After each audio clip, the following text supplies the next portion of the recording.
Olá, olá, você que está aí do outro lado do aparelho, nos acompanhando, seja por vídeo, não esqueça aí de curtir, seguir, compartilhar, aquela coisa toda, ou seja, apenas por áudio na sua plataforma preferida. Muito bem-vindo ao Pulo do Gato, o podcast onde recebemos pessoas incríveis com histórias de vida fantásticas. E hoje estou aqui com Fernando Castanheira Filho, o Fernando Adori. É um cara advogado, empresário, chefe de cozinha, cozinheiro, né, de tudo um pouco, e ele vai contar para a gente um pouco dessa história. Fernando, muito bem-vindo. Obrigado, viu, pela sua presença. Obrigado pelo convite.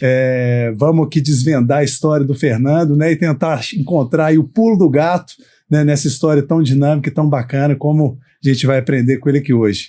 Fernando, obrigado, viu, de verdade. Obrigado, meu irmão, eu que agradeço. Queria que você contasse pra gente um pouco de onde você vem, se é de Belo Horizonte mesmo, como foi sua infância, história, até chegar, né, nessa parte do empreendedorismo que tanto a gente quer investigar aí com você. Conta aí pra gente. Cara, primeiro, obrigado, é uma honra estar aqui, minha história nem é tão interessante assim não. Que isso. Mas, enfim, é legal falar um pouquinho sobre ela, porque ela, pelo menos normal, ela não é muito.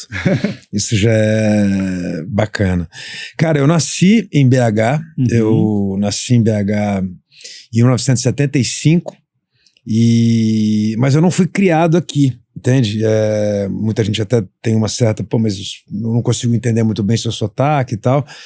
Eu nasci em 75, meu pai ainda não tinha entrado na faculdade, ele entrou na faculdade quando eu tinha 2 anos de idade. Certo. E ele passou em medicina, meu pai é médico, em Barbacena. Então eu fui morar em Barbacena com 2 anos de idade. Obviamente, para quem é mais ou menos da minha idade, vai entender o tanto que eu escutei daquela piadinha da escolinha do professor Raimundo. Quando era criança pequena, leva lá em Barbacena. Então eu fui criado nesse comecinho da infância em Barbacena, para o meu pai fazer a faculdade de medicina, e voltamos para BH, eu tinha por volta de 7 para 8 anos de idade. Eu posso estar errado aqui com relação à ida para Barbacena, acho que eu fui até antes. Mas enfim, ficamos pouco, meu pai fez a residência, e ele recebeu um convite na época, eu não me lembro se era da Andrade Gutierrez ou da Mendes Júnior, eu acho que é da Mendes Júnior, para ir para o Iraque, como médico da construtora. E aceitou, portanto a gente iria para o Iraque. Só que pouco tempo antes dele ir para o Iraque, ele recebeu um outro convite para ir para o Amapá, para ser médico de um hospital, de uma vila, uma mina de manganês, numa empresa que se chama ICOME, chamava na época, Indústria e Comércio de Minérios. Fomos para Amapá, ele acabou abrindo mão do Iraque, morei no Amapá, portanto, de 84 a 90. Então, eu morei 6 anos, eu fui criado, portanto, eu voltei com 15 anos de idade no Amapá. E aí já começou a ser um pouquinho inusitado, porque é um lugar muito diferente do que a gente está acostumado aqui, um sotaque completamente diferente do que a gente está acostumado aqui. Pastei bastante para voltar, para me readaptar. E eu tinha sotaque de amapaense, um sotaque de amapaense é muito diferente do que vocês estão acostumados aqui. Além do carregado, essa idade, 15 anos aí, cara, da escola, né, a turma... Eu estava no meio do primeiro ano científico, morei num lugar incrível para uma criança ser criada, né? E pra você ter uma ideia, nós não tivemos bicho de estimação, foram 1 cachorro e 4 bichos preguiça. Bicho preguiça de estimação. Pendurado. Né? Exato. E normalmente foge, porque você acha que ele não vai chegar a lugar nenhum, ele chega, entendeu? Vai devagar. Então eu cheguei, eu tinha esse sotaque carregado, daqui a pouco eu explico como é que é o sotaque, mas o meu pai, bem simplista e na intenção de dar o melhor pro filho, simplesmente deve ter perguntado, qual que é uma escola boa da cidade aí e tal? Santo Antônio. Então no meio do primeiro ano científico, ele me coloca no Santo Antônio, depois de ter estudado 6 anos no Amapá, em Serra do Navio, detalhe, não era Macapá. E foi um desastre, porque eu tinha sotaque, era pesado, é um sotaque difícil. Para você ter uma ideia, se um garoto de BH vê uma Ferrari passando, ele vai dizer o seguinte: nu, que carro doido. Não é isso que ele vai dizer? Nu. Exatamente a mesma reação, só que de um amapaense. Égua, que carro pai d'égua. Ou seja, você pode imaginar o nível do bullying. Imagina, você soltando um égua no meio da sala de aula, no meio da turminha ali, da turma de 15 anos de idade. Foi muito difícil readaptar, enfim, crescer aqui, mas aí eu fui seguindo. e passei a ficar de fato mais mineirinho a partir de então. Ou seja, eu vim pra cá mesmo pra morar aqui com 15 anos de idade. E aí veio o direito. Você é um cara muito comunicativo, imagino que, né, coisa de adolescência, mas você foi se virando ali, não teve muita dificuldade, não. No começo foi um pouquinho mais difícil, mas né? depois eu consegui. É uma mudança muito drástica, né? Uma mudança muito, né, como você falou, a cultura é diferente, o linguajar ali, as gírias, e essa é uma época onde os grupinhos estão se formando, né? A turma ali já chegou, já tinha turminha ali, é difícil, né? E a galera é impiedosa, não tem dó, cara. Não tem dó. E são nomes complicados, por exemplo, lagartixa, é osga. Osga. Pernilongo, é carapanã. Os nomes nem se parecem. Não, então, tem nada a ver, mas você soltar uns nomes desses no meio da turma, o povo acha que é uma ET e a risada garantida, né? Não tem jeito. Exatamente. Mas aí passou, então, esse período de adaptação. Queria só pegar um parêntese aí, um paralelo aí durante essa adolescência, infância. Nessa época você já tinha sonho de alguma coisa, né, em relação à carreira? Você já se imaginava fazendo alguma coisa ou sempre foi ali no embalo, né? Porque eu acho que isso é importante, né, para a turma entender aí, né, como que funciona essa dinâmica, essas mudanças na sua vida. Se já tinha alguma coisa de infância, algum sonho, ou se foi realmente, né, acontecendo? Não, tem alguma referência de infância? Não, zero referência de infância. Eu não tenho em qualquer tipo de área, eu não sabia. E eu acho, sinceramente, que com 17, 18 anos de idade é muito pouco provável que alguém já saiba o que vai ser da vida. Não é uma coisa fácil e é uma pressão que eu acho que nem deve ser colocada, para ser sincero. As coisas vão acabar acontecendo de uma maneira ou outra. Então, eu cheguei na fase de ter que escolher. Hoje eu tenho filho, né, 2 filhos, e eu vou passar por isso. E é uma pressão. Um jovem de 17 anos de idade, na minha opinião, não tem capacidade de saber o que ele quer ser pro resto da vida, porque é muito tempo. Eu acho uma sacanagem, na verdade. Sacanagem, né? 17, 18 anos tem que escolher o que vai fazer pro resto da vida. Assim, a grande maioria. Existem alguns, por isso que eu até perguntei, alguns já têm uma interferência familiar ou alguma vocação ali, e o negócio flui. Mas a grande maioria é uma sacanagem. É uma sacanagem. E a chance de errar, como aconteceu comigo, é muito grande. E não tem problema. Talvez isso seja o que eu tenho de melhor para passar. Eu precisava escolher. O fato é esse. Então não dá também para falar, não, eu vou esperar a luzinha acender. Não dá. Não se sabe quando isso vai acontecer. Então eu brincava na época que para mim era mais fácil fazer o mais difícil. Meu nome é Fernando Castanheira Filho, portanto eu sou filho do Fernando Castanheira. O nome é igual, tirando só o filho. E meu pai era médico. Então para mim era mais fácil, por causa do nome, por ser meu pai, fazer o curso mais difícil da época, que era medicina. Nessa época a faculdade, não sei como está hoje, já se vão muitos anos, mas só existiam 2 faculdades de medicina aqui em BH, a Faculdade da Federal e as Ciências Médicas. E tentei por um tempo. Tentei, eu vinha de uma base complicada, não há crítica nenhuma, mas era uma base deficitária, vinda do Amapá e tal, e eu era meio malandro também, não estava muito querendo chegar no nível da turma de medicina. Não era ligado muito no estudo, não.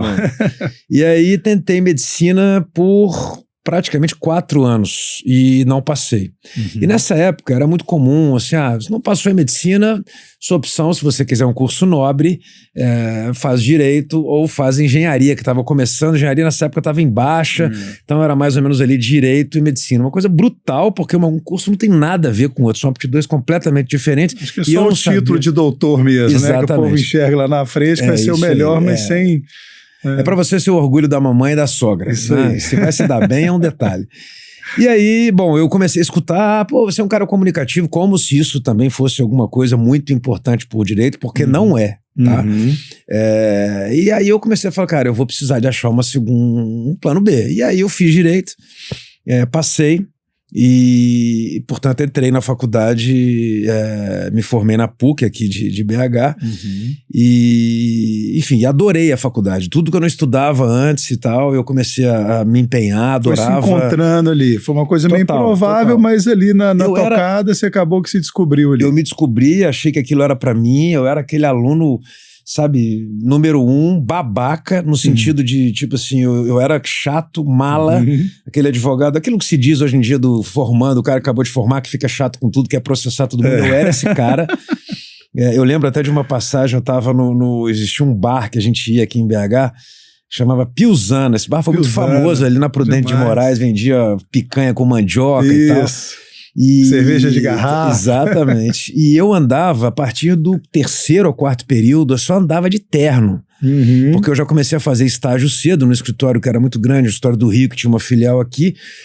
E eu era tão Mauricinho, Faria Limer, como se diz, né? Que eu trabalhava durante o dia de terno, eu tinha chance de ir para casa para tomar um banho, eu colocava outro terno. Mentira. Para ir para a faculdade de terno, puro babaca.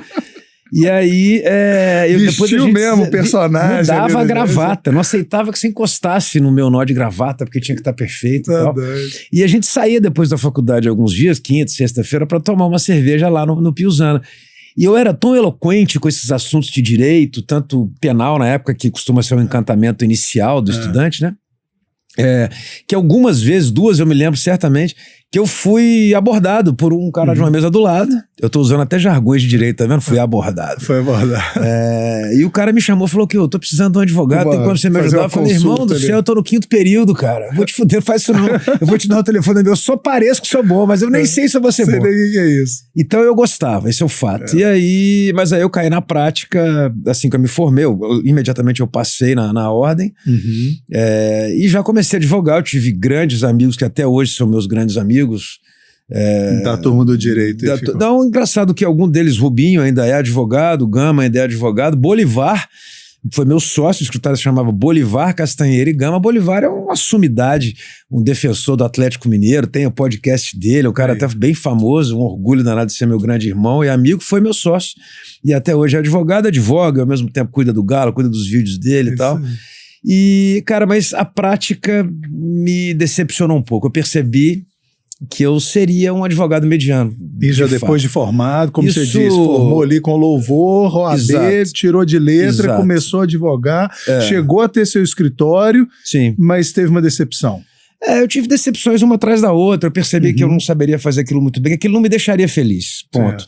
E não era uma vida que eu estava a fim de ter, mas eu também não sabia que outra eu teria. Não tinha, não, eu tô começando, eu vou ser tenista, não tinha nada. Não tinha nada ali, nenhum plano B, vamos dizer assim. Não tinha.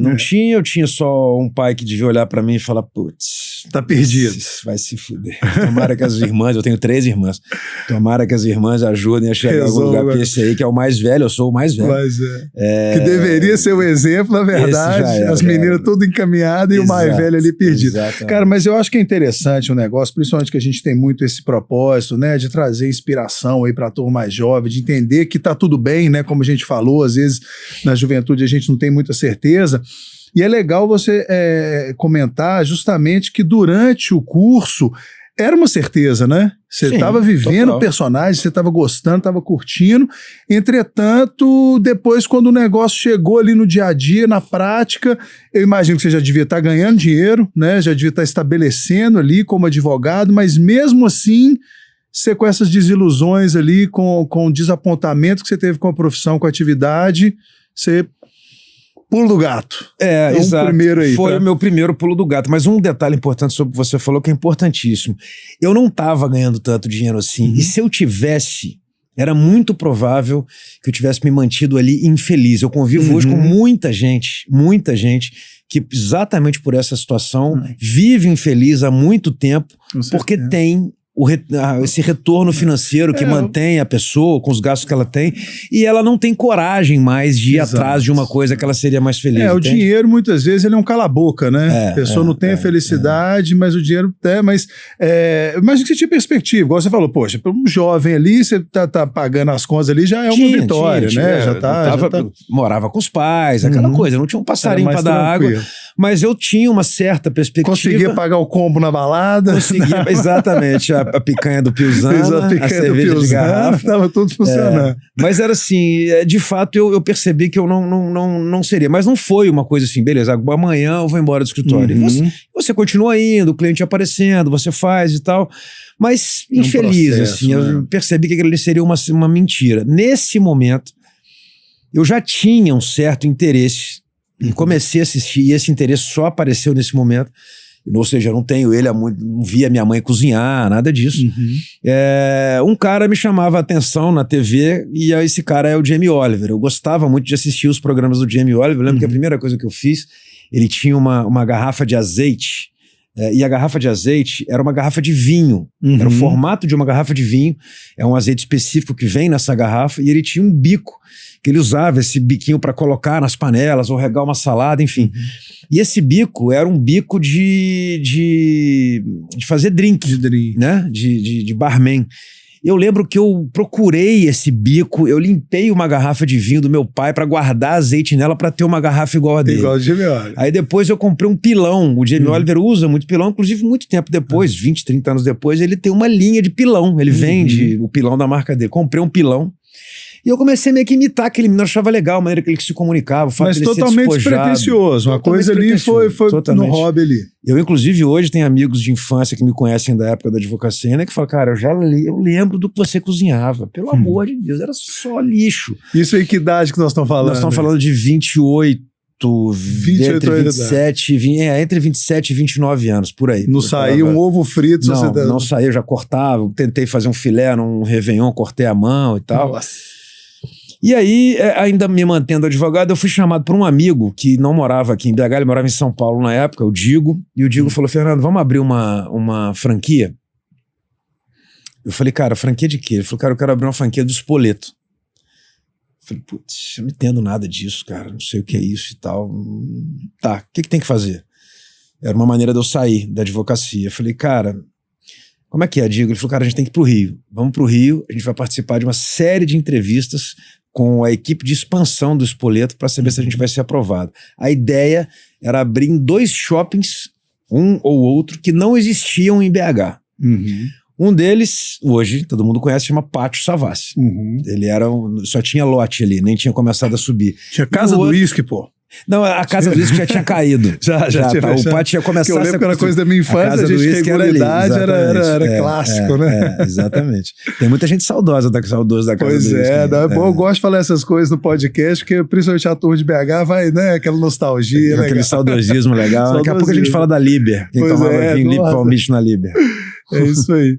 Mas aí, o outro shopping era o Alta Vila, ou Alta Vista, não sei o nome, aquele Alta que tem Vila, a torre. Da torre, exatamente. Que acabou depois dando um pouco errado, ele acabou não vingando. A gente participamos de toda a etapa de expansão do espoleto e fomos aprovados. A ideia é que era abrir ou no pátio, ou pegar uma loja que já tinha no Diamond na época. Enfim, estava tudo engatilhado, eu falei, Digo, valeu, cara, eu não quero. Não quero, eu não vou entrar num negócio sem entender. Eu sou advogado, eu não entendo nada disso. Eu tenho medo de dar errado. E aí, eu procurei, falei, cara, se é para mexer com alguma coisa na área de cozinha, eu vou aprender. E eu já estava interessado pelo Jamie, achava legal os programas e tal. Falei, então eu vou aprender a fazer isso. E aí eu procurei um curso. Falei, cara, onde é que tem? Vamos ver aqui em BH. E aí fiquei sabendo que o Senac tinha um curso muito famoso, algumas pessoas já tinham se formado nesse. O Ivo Faria, por exemplo, tinha feito esse curso lá. O curso se chama Cozinheiro Básico, dado pelo Senac. Era um curso muito bem falado, e ele era dado aqui em BH e também no Grogotó, lá em Barbacena. Quase que eu volto para Barbacena, inclusive. E aí, cara, eu liguei pro Senac, calhou de ser assim, ela falou, olha, as inscrições pro curso é daqui 15 dias. Falei, que maravilha, tá tudo dando certo, né? Legal. E aí eu comuniquei no escritório, falei, olha, galera, vou mudar de área, não quero e tudo. Tá vendo? Vai com Deus, que tudo dê certo e tal. Eles mantiveram lá a estrutura, e que inclusive era um imóvel meu, mas eles ficaram lá, depois acabou, cada um seguiu o seu rumo. E nessa conversa com o Senac, eles falaram, olha, a inscrição é dia, eu não vou lembrar, mas dia 15 de maio, entendeu? Eu falei, beleza, então dia 15 eu vou estar aí. Ela falou, não, peraí, você sabe como é que funciona? Eu falei, como assim, além de eu chegar aí dia 15? Só me falar o horário que eu vou. Não, é o seguinte, é o mais cedo possível, só que eu não sei se você sabe, a fila para inscrição dobra o quarteirão, eles começam a chegar aqui na madrugada anterior. Falei, caralho, velho, puta que pariu, onde é que eu tô me metendo? Bom, cheguei lá, 00:30. Do dia 14 pro dia 15, 00:30. Eu era o 7º da fila. Ou seja, tem gente mais fanática que eu. 6 psicopatas. Um deles, inclusive, chamava atenção porque era um garoto, ele tinha 16 anos. Era a segunda vez que ele entrava na fila, sabendo que seria reprovado, porque tem que ser maior de idade. Que isso. Só que olha como é que isso é genial, né, cara? Isso é um baita de um exemplo hoje pra geração nova. Ele sabia que ele ia ser reprovado, mas ele queria mostrar que ele tinha vontade. Eu sou louco pra achar esse menino hoje, falei, vem trabalhar comigo, velho. Mas, enfim, me perdi o contato. Se você estiver assistindo aí, aparece. E ele era o primeiro da fila. Vai, ó, e ele sabia. Emprego garantido aí, com referência. Pô, mas é um baita exemplo de garra, né? Demais, acho muito bacana. E é isso que você falou, acho que para a turma jovem aí perceber se existe uma paixão, né, a gente tem que correr atrás, tem que acreditar nisso. Porque isso vale para tudo. A palestra do Bernardinho sobre um atleta que treina mais do que a média, ela vale para qualquer outra coisa. Exatamente. O cara que pica mais do que a média, o cara que fica no fogo mais que a média, enfim, que demonstra interesse mais do que a média. E aí, bom, eu participei de todo o dia das etapas das provas do Senac, que eram provas português, matemática, tinha que passar pelo psicotécnico para saber se eu não ia matar ninguém. E aí, a última... com a faca na mão, né? Cara, deixei de casa, depois eu te conto. E aí, a última coisa era uma entrevista. Essa entrevista foi feita com um cara que eu nunca mais vou esquecer o nome, chamava Wellington. E o Wellington chegou para mim e falou: Fernando, me conta a sua história. O que você quer aqui do Senac? O que você quer com esse curso que você está buscando, que é o cozinheiro básico? Eu falei: cara, eu sou advogado, tal. Ainda tinha aquele arzinho de Faria Lima, aquela pompa. Né? Sou advogado, não estou satisfeito com a profissão, essa profissão é muito chata, não sei se eu vou ser bonista, então eu quero aprender a cozinhar, para depois virar um chefe, para ter meu restaurante. Então, ele falou: que maravilha, cara, então, ó, perfeito, você está reprovado. Eu falei: o quê? Como assim, velho? Porra é essa? Você tem como me explicar, por favor? 2 minutos, deu pau. Eu devo muito a esse cara, foi sensacional. Ele falou: claro que eu vou te explicar. Fernando, o Senac está aqui. A intenção do Senac não é só na área gastronômica, não, na área de tudo, de construção civil, de salões de beleza e tal. Ele está para formar profissionais para entrarem no mercado de trabalho. Pegar uma pessoa que não tem qualificação, a gente qualifica essa pessoa e ela abastece o mercado com uma mão de obra qualificada para trabalhar dentro de um restaurante, dentro de um salão de beleza, dentro de uma obra, dentro de uma portaria, enfim. Porque tem curso de porteiro e tal, porque são porteiros mais, enfim, bem treinados e tal.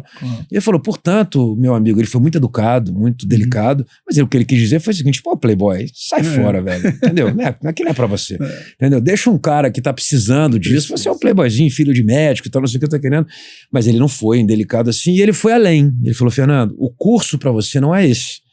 Aproveitando que você já tem a formação superior anterior, você tem que ir pra Águas de São Pedro.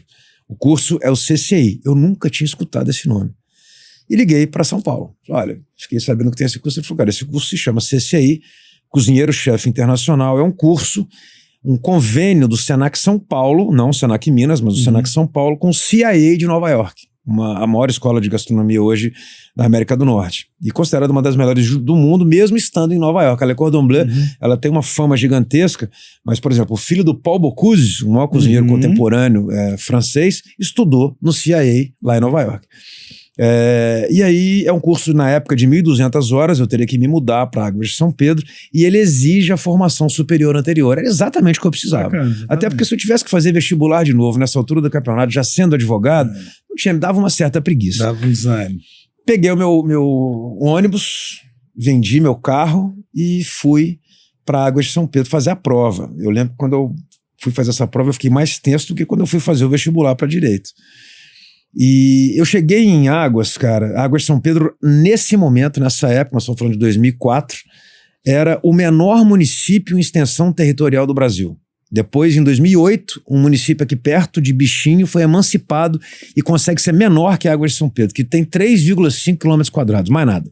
Um posto de gasolina, um bar, a igreja. É isso aí. E, incrivelmente, tem prefeito e tem vereador. Olha, como é que pode emancipar um negócio desse tamanho? É surreal. Entender, mas, enfim.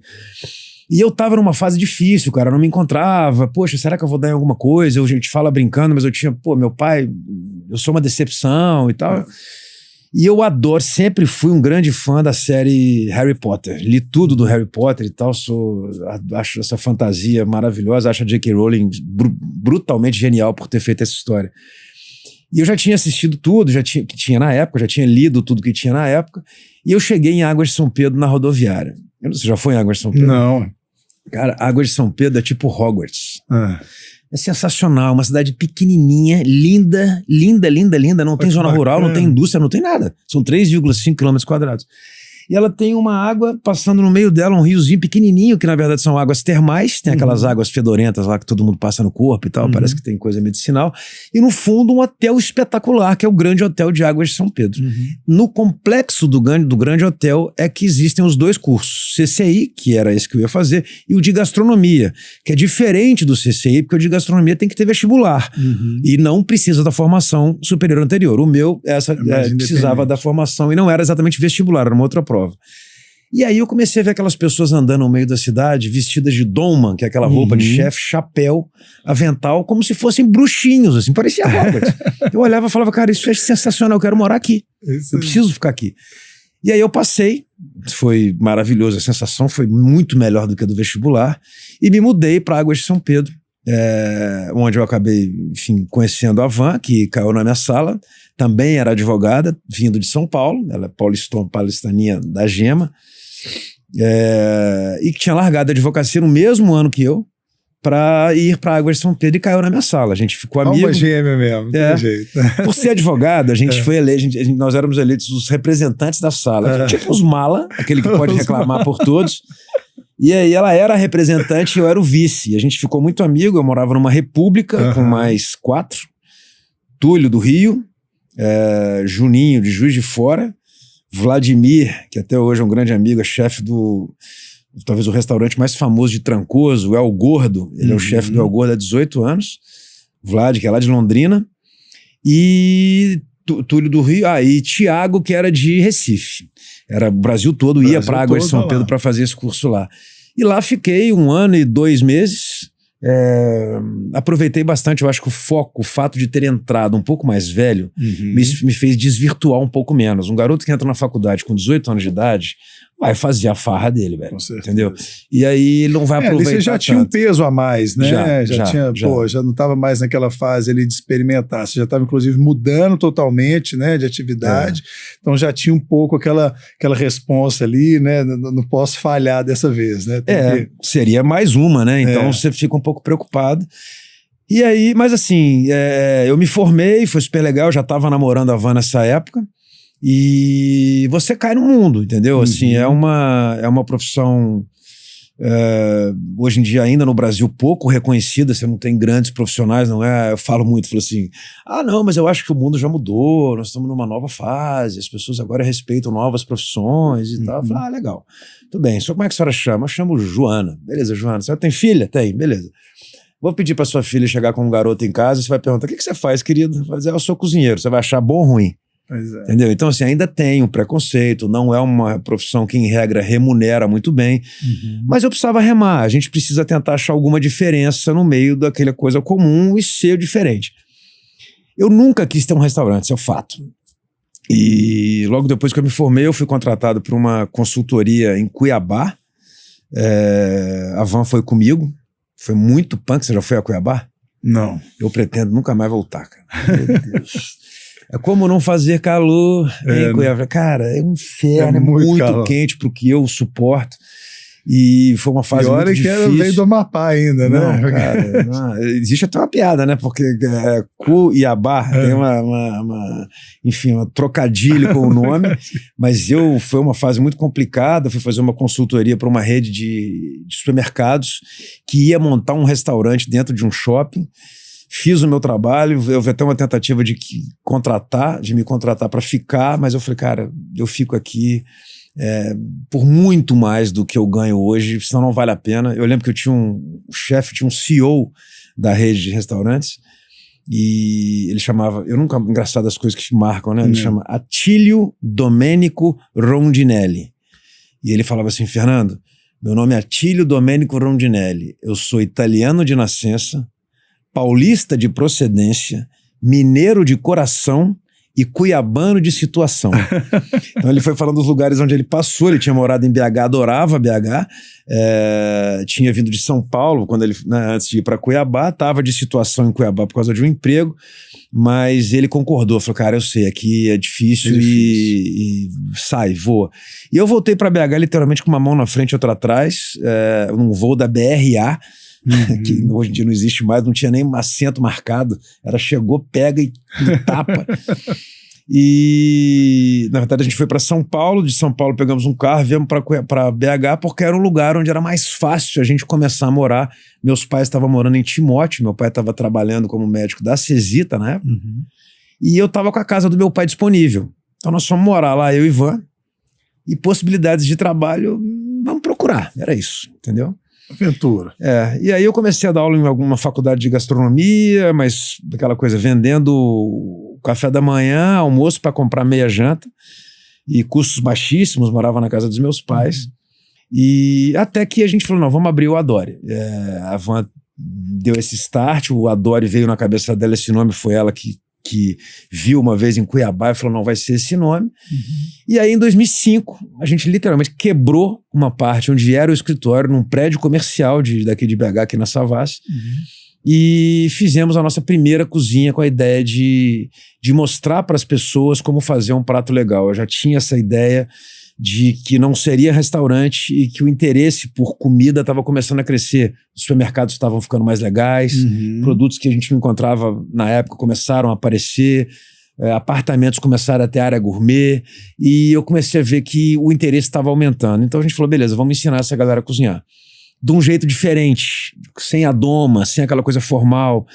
E aí em 2005, outubro de 2005, a gente abriu a Adore, totalmente despretensioso. A gente não tinha a menor ideia se essa porcaria do que ia acontecer. Acho que até hoje meu pai não sabe se deu ou não. Tá lá. Mas tá Foi lá. totalmente no feeling, então, uma ideia, um nome que a Van gostava, eu acho que, vamos dizer assim, a certeza de que vocês queriam atuar com aquele aprendizado que vocês tiveram, do curso, da vivência, da área da gastronomia, mas ao mesmo tempo com a certeza de que não seria um restaurante. O que deu foi o Adore. Cara, BH, eu não tinha certeza de nada. A Van tinha acabado de se mudar pra cá, ela nunca tinha vindo pra BH. Sem família nenhuma aqui. Todo mundo em São Paulo Só capital. Você Eu e a minha família, que acabou virando também a família dela. Ela demorou muito para se adaptar, teve muitas dificuldades, toda aquela coisa clássica que se diz, ela penou, era muito difícil negociar aqui. A gente estava abrindo uma escola pequena, a gente não era ninguém. A gente conversava ali com uma parceria, qualquer coisa a gente aceitava, uma taça, um talher e tal. Não. Negociação mineirinha, não. A gente foi no peito. Eu lembro que a única empresa que ajudou, eu conversei com o gestor na época, ela falou, cara, eu gostei da sua ideia, achei legal, por aqui no sul não tem isso. Você precisa de quê? Quantas? Era Strauss. E você quer quantas taças? Eu falei, cara, 36 me ajuda demais. Mandou as 36 sem custo. Eu nunca mais vou esquecer essa ação da Strauss que apostou na gente no início. E aí, cara... Hoje é 36 taças, né? Que a gente 36 tá taças, você começando. 36 taças eu tô quebrando por dia lá no Adore. E aí, eu tenho que dizer uma coisa, porque há muitas críticas com relação ao jeito mineiro de negociar, e eu sou o primeiro deles a criticar. É realmente difícil. Eu falo, às vezes eu tô lá no Adore conversando com as pessoas, faz parte do meu trabalho, e eu vejo alguém dizendo, sempre tem isso, pô, o mineiro é foda pra negociar, puta que pariu. Tem aqueles casinhos, né? O mineiro quer saber quando você vai ganhar, o paulista, os dois são legais, os dois querem ganhar junto, o carioca quer roubar saber de você. Que ele ganha, Falei, cara, mas deixa eu te falar, todo mundo aqui concorda com isso, não é engraçado, todo mundo concorda que mineiro é difícil. Vocês são de onde? E ninguém faz nada. Todo mundo aqui veio do Amapá? Porra, é só mudar. Muda o seu jeito com todo mundo que a coisa vai mudar. É difícil, é muito enraizado mesmo. Eu escuto muito isso também. É um negócio que é complicado, né? A pessoa já tem a cultura enraizada, mas é o que você falou, ninguém muda, né? Acaba ficando do mesmo jeito. É bom todo mundo criticar, um aponta o dedo na cara do outro. Exatamente. Ele fala, aquele mineiro é foda pra negociar, você é o quê? Então, enfim. E sem saber que o outro tá lá apontando o dedo pra ele. Né? Tá todo mundo no mesmo pacote. Mas tem uma coisa boa. Isso eu tenho que tirar, a gente precisa morder, mas tem que soprar também. O mineiro é muito fiel, cara. Entendeu? Então, assim, demora. Mas a hora que ele confia em você, ele tende a ser mais fiel que a média. Agora, colocar todo mundo no mesmo pacote eu acho muito complicado. Tem mala pra todo lado e gente boa pra todo lado. Com certeza. Agora, uma coisa é fato. A gente tentou no começo. Eu lembro que a gente foi capa de caderno do Estado de Minas, e rádio, e TV e tal. Nada disso trouxe porra nenhuma pra gente, cara. Nada. Aí a gente seguiu o procedimento padrão, todo mundo que era do marketing, não, tem que fazer, tem porra nenhuma. Tem nada. Hoje em dia eu acho o advindo das redes sociais e tal, de você poder fazer por conta própria, é um achado, isso é maravilhoso. Isso e não tem que depender dessa coisa engessada que existia antigamente. Principalmente pro seu próprio marketing. E aí, cara, o que funcionou? A gente percebia que quem ia gostava. E se alguém aqui gostar do seu trabalho, eles vão fazer uma coisa que ninguém faz como mineiro, é o boca a boca. Isso faz você chegar muito longe. E aí as coisas começaram assim.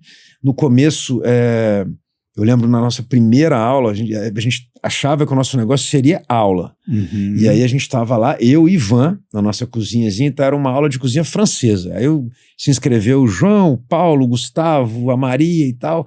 Eu falava, na nossa cabeça, essa aula, eu lembro até o valor, era tipo R$50, entrada, prato principal e sobremesa. Nossa Senhora. Todas francesas, a gente ia dar aquela aulinha mostrando tudo como faz. Obviamente ia servir as pessoas. E aí, cara, eu achava que as pessoas não iam se conhecer. Ledo engano, porque BH, dependendo da região que você tá, todo mundo conhece todo mundo, né? Todo mundo. E aí, velho, a gente deu essa primeira aula e a galera adorou e falou, cara, legal, já fazia com fulano, já tinha umas 2 ou 3 pessoas que faziam mais ou menos isso aqui. E a gente tentava ser diferente, comunicar diferente, enfim. E aí, um cara, que depois virou um grande amigo meu, falou comigo, cara, eu adorei e tal, mas... Aí vem o lado mineirinho, né? Interessante. Falou, olha, mas aqui, eu não conheço essas pessoas aqui, não. Ele realmente não conhecia ninguém, ele estava sozinho. Deixa eu te falar, você tem uma data para reservar para mim? Como assim? Eu não tinha pensado nisso. Aí ele falou, não, eu quero ter uma quinta-feira por mês minha, dos meus amigos. Então eu vou trazer o meu grupo, eu vou estar com gente que eu quero. Eu falei, caralho, eu não pensei nisso. Você topa? Eu falei, como não topo? Você tá me entregando um negócio pronto. Tá trazendo os clientes para dentro. Eu tava aqui disposto a ficar montando o grupo. Ou seja, o João tinha que se dar bem com a Maria, o Paulo se dar bem com a Joana. Agora não, agora todo mundo já se conhece, já é amigo, a coisa vai dar certo. E assim começou a nascer, nós adaptamos o negócio para esse tipo, e começamos a chamar isso de confraria. Era um nome que não foi nem eu que inventei, claro, já tinha e tal, mas a gente tentava fazer um clima mais legal. Eu falo o seguinte, quem tá nesse negócio que a gente tá hoje e acha que é aula, se você se acha no direito de chegar pra pessoa e falar, tô explicando aqui o que é um mirepó. O cara vai dizer, irmão, eu trabalhei o dia todo, velho. Eu tô aqui pra relaxar, entendeu? Ter a possibilidade de repetir a porra desse prato lá em casa o dia que eu quiser, me dá a apostila aqui e tal. Agora você vem me encher o saco, eu tô conversando com meu amigo tomando um vinho, e eu falei, eu não vou encher o saco desse cara, porque se alguém enchesse o meu, eu ia ficar puto e não ia voltar. Com certeza. E aí as coisas começaram a crescer. A gente estava numa salinha pequena no 5º andar. Detalhe, se você está numa sala no 5º andar de um prédio comercial, imagino que isso no Brasil todo, que está no mundo, você não pode ter gás, velho. Não pode ter um fogão a gás, porque o botijão não pode ficar dentro de uma sala fechada. Ele tem que estar numa área aberta, você não vai ter aprovação de bombeiro. Então a gente ficou durante 8 anos, até esgotar, com fogão elétrico. Isso é punk, é muito difícil selar carne para essa quantidade de gente e tal. A gente tinha uma capacidade aí de 12 a 14 pessoas. E aí, cara, esgotou. A gente chegou no nosso limite, a gente estava indo muito bem e tal, uma coisa improvável que tinha dado certo. As pessoas eram donas de datas conosco. E aí, em 2015, por aí, a gente desceu no mesmo prédio, pegamos todo o pilotis do prédio, expandimos as cozinhas. Eu conheci um baita profissional, meu irmão, nosso sócio hoje, meu e da Van, o André, que aprendeu ali a nossa maneira de passar informação para as pessoas. Hoje voa sozinho, a gente tem mais de 1.000 pessoas passando pelo Aduário todo mês. E assim nasceu uma coisa que eu não sei nem explicar, você viu? Eu falei, quem escutou falou, cara, o que será que esse cara faz? É aula, é restaurante, e é isso tudo ao mesmo tempo. Mas o que é interessante é justamente isso. Eu ia até pedir para você rebobinar a fita um pouco aí, né? Claro. Que você já está contando aí do pulo do gato, né? Da coisa acontecendo, dando certo, expandindo.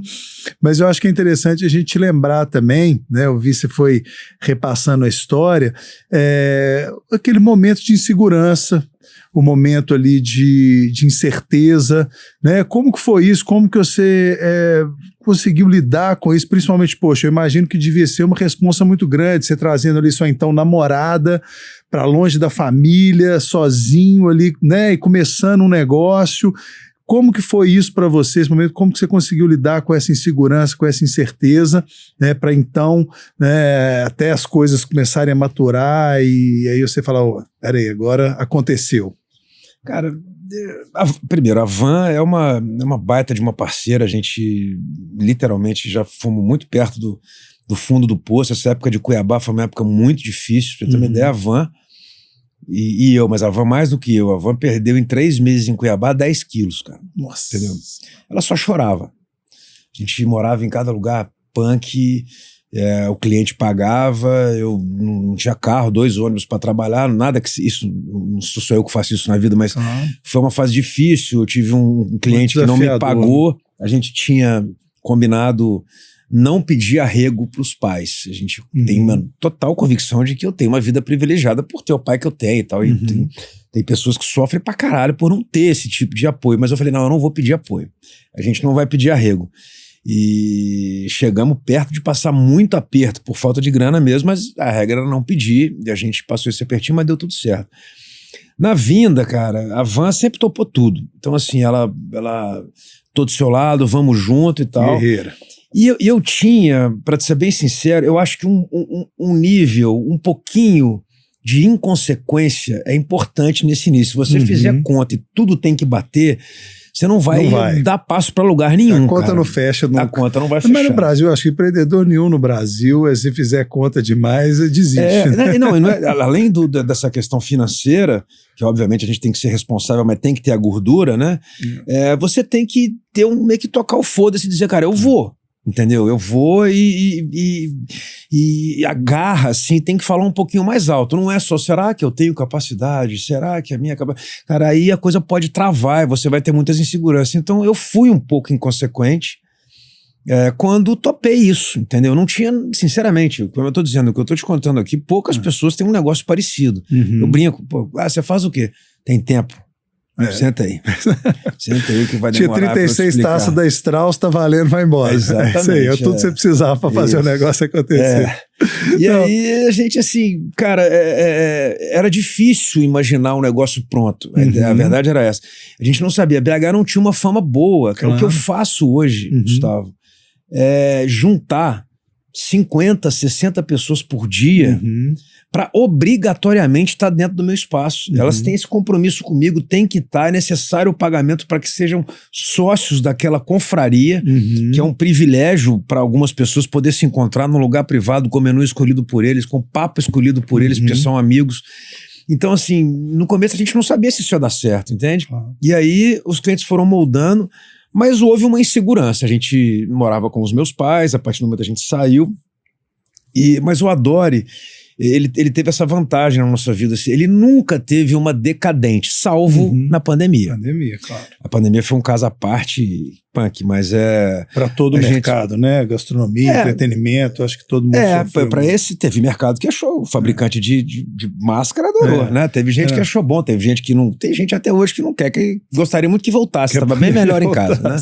Mas eu não, o que eu ganho dinheiro juntando pessoas, então eu me dei mal. Quando o pessoal teve que ficar trancado dentro de casa, acabou seu negócio. A gente teve que reinventar o negócio, o prestígio que os clientes têm por nós foi tão grande que eles entenderam a nossa mudança e compraram essa ideia, fizeram com que a gente não entrasse numa estatística que foi gigante, né, de bancarrota de muita empresa do ramo, mas a gente teve um histórico de crescer sempre. A gente foi indo. Eu tinha um problema muito sério, que é um problema muito sério de uma série de profissionais, principalmente profissional liberal, que é se achar insubstituível, entendeu? Eu achava que ninguém... E você começa a escutar, cara. Se eu repetir pra você, Gustavo, você é lindo. Gustavo, você é lindo. Gustavo, você é lindo. Uma hora você fala, caralho, eu sou lindo. Entendeu? Então, você começa a escutar muito das pessoas. Cara, você é muito bom. Você explica de um jeito que eu nunca vi igual. Eu não como isso daqui num restaurante que eu vou. Você é muito bom, você é muito bom. Mas, e eu escutei muito isso, se você não estiver aqui, eu não venho. É com você. Aí você fala, caralho, cara, deu certo. Mas e aí? E se eu adoecer? Fiquei refém do negócio. E se eu adoecer? E se pra eu viajar? Então quer dizer que se eu viajar 10 dias, 10 dias sem faturar? É o medo de qualquer profissional liberal, né? Você pode ser cozinheiro, chefe de cozinha, daqui a pouco a gente fala sobre isso, médico. Se ele for profissional liberal e não tiver uma máquina trabalhando por ele, ele não fatura. Pronto, acabou. E aí eu falava, porra, como é que eu vou fazer? Aí sempre vem a van. Normalmente eu sou aquele cara que preciso dessa pessoa que me chacoalha. Eu sou infantil, eu sou um cara que dizem que o homem amadurece depois da mulher. Então, a ordem de amadurecimento natural é a mulher, o homem e eu. Entendeu? Então, eu sou cinematográfico para tudo. Eu choro mais do que a média. Eu rio mais do que a média. Eu sou um cara infantilizado. Entendeu? Meu gosto musical é infantil. Eu sou um cara. Olha as cores que eu uso. Outra cor do meu relógio. Alô, pra falar referência aí de literatura foi Harry Potter. Pois é, cara, exatamente. Mas é isso. Então, eu precisei dela e nesses momentos mais difíceis e ela chacoalha e a gente acaba sempre chegando num caminho melhor. E assim, eu costumo lidar bem com moldar as ideias. Aconteceu na pandemia a mesma coisa, a gente consegue, ela dá a ideia, eu vou lá e moldo a ideia do meu cliente. E a Van sempre falou, Fernando, você precisa de ter uma pessoa do seu lado, cara. Se a gente, não vai dar conta, não vai conseguir, não é o mesmo jeito e tal, até que eu conheci o André, esse cara espetacular, eu totalmente desconfiado, tipo, não vai dar certo, velho, não vai dar certo, esse cara não vai conseguir. Porque tem que ter uma habilidade com as pessoas, sabe? Você precisa saber receber, você precisa entender. Questão técnica ali da não cozinha, basta cozinhar bem. Se você cozinhar muito bem, e você não souber se comunicar, você não tem espaço dentro da minha empresa. Infelizmente não tem. Você precisa saber se comunicar, saber se portar. E portar que eu digo, não estou dizendo de pompa. Eu já passei aquela fase Faria Limer, ela tá para trás. É saber se portar com educação, saber servir, saber ficar calado quando o momento pede para que você não entre. Isso tudo é importante. E o André chegou, André de bom despacho. Ele fala, Fernando, por favor. E é legal pra caramba. E ele ficou comigo, do meu lado, durante muito tempo, vendo aquilo ali. É uma coisa que eu acho chatíssima, porque, na verdade, o meu trabalho é um palco. Eu fico na frente das pessoas. Hoje em dia, cada vez menos, que ninguém liga muito mais pra mim, que o pessoal já fica de casa e vai lá pra comer. Eu sou basicamente um restaurante privado. É isso. Mas as histórias, toda a coisa que envolve curiosidades, origem de pratos, isso tudo era muito legal de contar de um jeito engraçado, muitas vezes cômico, às vezes trágico. Isso era importante para atrair a atenção das pessoas e ser diferente da média. E eu falei, o André não vai aprender isso, o cara não vai aprender. Mas ele foi me ouvindo, até um dia que eu falei, cara, eu vou viajar. É a hora do teste. Vamos ver o que dá. Galera, beleza? E você começa a escutar das pessoas, você é bom, você acredita, velho. Você começa a achar que você é o cara, e às vezes não, mas alguém pode ser também. E aí o André, eu falei, galera, eu vou viajar, o André que vocês já conhecem, vai me substituir. Houve os desconfiados, houve os que foram até maldosos com o André, ele teve um saco gigante de aguentar e tal, tipo... eu comi o seu steak tartar, é maravilhoso, o dele não tava tão bom. Porra, velho, eu sei como é que esse cara faz steak tartar, caralho. Entendeu? Eu sei que é bom igual, mas não era eu e tal, porque era o cara o primeiro cara. E houve uma passagem para eu acreditar no André, que é muito legal. Eu tava indo para Miami com a minha família e pegando um avião aqui em Confins. Era um voo não sei se era da Copa ou enfim, da Latam, não sei.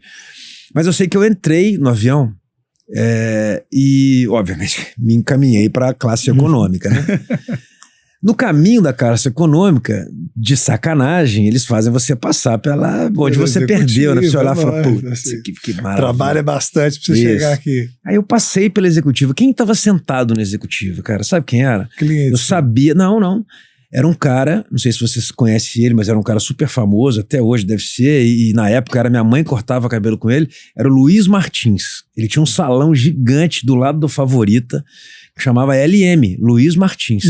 Pô, era um prédio o salão do cara, máquina de trabalhar, aí abriu filial no Diamond, filial no BH Shopping, no quarto andar, monstro. E eu tô vendo ele sentado, perninha cruzada, igual eu tô aqui assim, ó, em vez da água, na taça de champanhe, assim, ó. Pleno, indo para Miami na executiva, e eu encaminhei em direção à econômica. Pensei, sentei e falei, puta que pariu, cara. Esse cara, o trabalho dele é tão personalíssimo quanto o meu. Talvez até mais, né? Porra, quem paga 500 pau pra cortar cabelo com ele, quer cortar com ele. Como é que esse cara consegue estar dentro desse avião, na executiva, com um prédio trabalhando sem parar, uma filial no BH Shopping. O nome dele estampado na fachada. Lá. O cara tá torrando dólar lá em Miami, que o dinheiro é dele. Ele tá fazendo a máquina girar. O tal do, que eu acabei chamando de way of work, foi ensinado. A galera sabe trabalhar. Pode ser que o corte do João, que trabalha pro Luiz, ou do Paulo, não seja o mesmo valor, mas a empresa tá girando. E esse cara conseguiu fazer isso. Por que eu não consigo?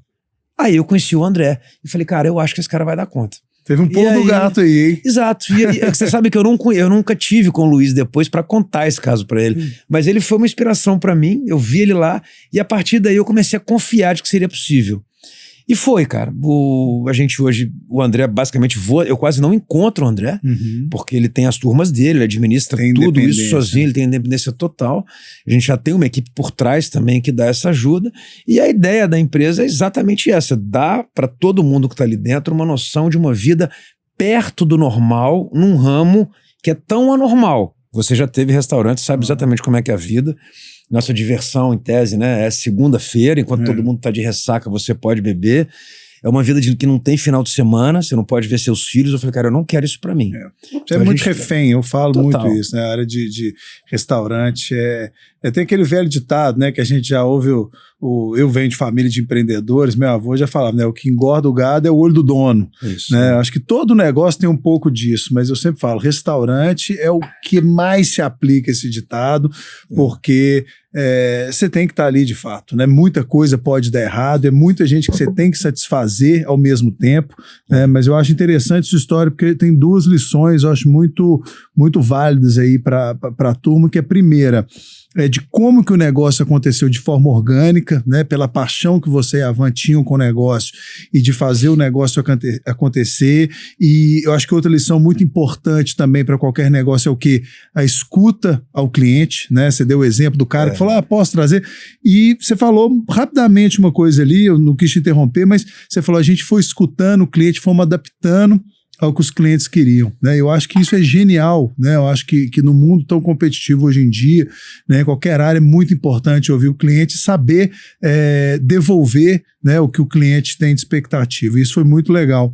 E posteriormente também essa questão, né, do se libertar, né? Porque acho que a partir do momento também, eu acho que uma coisa está ligada à outra, que você vai fazendo, que o negócio tem toda a sua cara, como você falou, né? Todo mundo te elogiando, o negócio tem a sua cara, você acaba que vincula, né, o fato de você estar ali ao sucesso do negócio, como você bem falou. E essa virada de chave, esse pulo do gato de perceber que é possível delegar, é possível fazer o negócio girar mesmo sem a sua participação, a sua presença ali tão efetiva, eu acho que é um grande ensinamento. Isso é muito bacana. Né? E que bom que aconteceu, né, Fernando? Porque senão você não estaria nem aqui agora tendo esse bate-papo. Exatamente. Obrigado, Andrezão, que tá me cobrindo aí. É isso aí. Mas a gente escuta muita gente falando sobre empreendedorismo, eu escuto, você escuta, a gente vê para todo lado. Os discursos são padronizados, alguns são chatíssimos, aquela mesma papo, vai com garra, vai com não sei o quê, isso é o óbvio, não tem jeito, nada vai acontecer se você ficar sentado, portanto falar muito disso eu acho mais do mesmo, mas uma coisa que eu acho muito importante, e a grande dificuldade de um cara muito bom, seja em qualquer área, é delegar. Claro que em algumas áreas não tem, é mais possível, outras menos, mas delegar, ensinar. E aqui, eu vejo muita gente, no começo, cara, que eu escutei de gente assim, cara, o André tá ficando bom, né? Você não tem medo, não? Falei, puta, o mineirinho, puta que pariu, velho. Deixa eu te falar, não tenho medo não, cara. Se ele estiver feliz aqui trabalhando comigo, estiver sendo bem remunerado, tiver uma vida digna, de vida digna, que eu digo é o seguinte, é poder ficar com a mulher dele, é poder ficar com o filho dele, é trabalhar com o meu trabalho, mas tendo vida, vai vir o pacote inteiro. Se esse pacote for justo, em todos os sentidos, ele não tem por que sair. A gente cresce junto. Sim. Então, mas eu escutei muito. E o André teve várias, eu tenho absoluta certeza que ele teve várias cantadas. Várias cantadas, tipo, vamos ali comigo, vamos lá, vamos ser meu chefe. E você entregar ou criar na empresa um ambiente de trabalho saudável, exatamente o que eu estava falando, ou seja, saudável que eu digo amigo, se você trabalha no ramo gastronômico, especialmente à noite como eu, você vai ter uma vida diferente. Então já entende. Agora a minha é menos diferente um pouquinho, mais próxima da normal. Portanto, eu trabalho de segunda a sexta, eu consigo chegar em casa tipo 11h30, meia-noite, eu consigo eventualmente levar meus filhos no colégio, eu almoço com os meus filhos todos os dias, é um privilégio que muitos pais não têm. Compensação, eu nunca tô com eles à noite. É o preço que a gente paga, eles já estão acostumados na cena. De um lado, perde do outro, exatamente. Mas vai levando. E vai acontecer um tanto de coisa legal, coisa engraçada, tipo, você vai na academia de manhã, todo mundo vai achar que você é herdeiro ou vagabundo, vão fofocar pra caramba. Não, você vai pegar seu filho no colégio de manhã, mas o cara tá com roupa de ginástica. Isso tipo, eu tô agora aqui, é vagabundo. Vagabundo.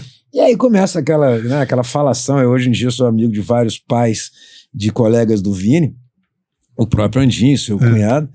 E a galera hoje fala, cara, eu achava que você era herdeiro mesmo, ou então muito vagabundo. Então, depois que te conhece, já que vê que tem muito trabalho por trás, né? E quem está acompanhando essa história vê que além do trabalho teve muita coragem, né, de encarar essas mudanças, de encarar o desafio de empreender, e tá aí, né, cara? Cara, eu sinceramente, eu não... tem um chefe que eu gosto muito, ele se chama Tim Howe, é um chefe alemão. Esse cara tem uma história muito legal, ele era brigador de rua, ilegal, eu falando que é legal, mas ele era um cara de rua, de gangue. Legal, não, interessante. Não, porque ele saiu dessa vida, por isso que eu tô falando isso. Legal que ele conseguiu sair. Ele conseguiu sair, exatamente. Vamos deixar claro. E ele brigador, e não sei o que, ele saiu, virou cozinheiro, montou o restaurante dele, começou a brilhar e tal. E esse cara, ele fazia uma cozinha francesa clássica, foi exatamente a formação que eu tive. Que é uma cozinha equilibrada, sabe, assim, sem exageros em nada, ela é muito bem medida, e ele fala assim, cara, meu restaurante já tinha, eu posso estar errado aqui, mas ele já estava com, salvo engano, 2 estrelas Michelin, isso é uma do máximo. O cara, é muito raro você pegar um restaurante, pra você ter uma ideia, o Brasil, o melhor restaurante do Brasil nunca teve mais do que 2 Michelin, o topo, quem chegou foi o Alex Atala no Dom, e o, salvo engano, o bronze no ouro, mas 2 Michelin é para pouquíssimas pessoas. E aí ele falou, quer saber, foda-se, eu não aguento mais esse equilíbrio francês. Eu vou para Hong Kong, eu vou estudar comida asiática, eu vou voltar. Foi para Hong Kong, voltou, rasgou o cardápio inteiro, mudou, colocou picância, colocou acidez, exagerou e tal, não sei o que. Foda-se. Se a Michelin não me manter as 2, eu não me der mais uma, eu não tô nem aí, eu vou fazer meu tipo de comida, eu não gosto desse equilíbrio todo, não. Manteve as 2 e depois, se eu salvo engano, ganhou mais uma. Então, assim, eu acho legal esse exemplo de, tipo assim, eu não sou muito fã de coisa normal, cara. Se prender, eu não sou muito fã de equilíbrio. Ali E nessa vida, eu acho que de você ter seu próprio negócio, eu prefiro falar você ter seu próprio negócio a falar empreendedorismo. Acho um nome que foi muito mal usado, acabou ficando às vezes um pouco pedante.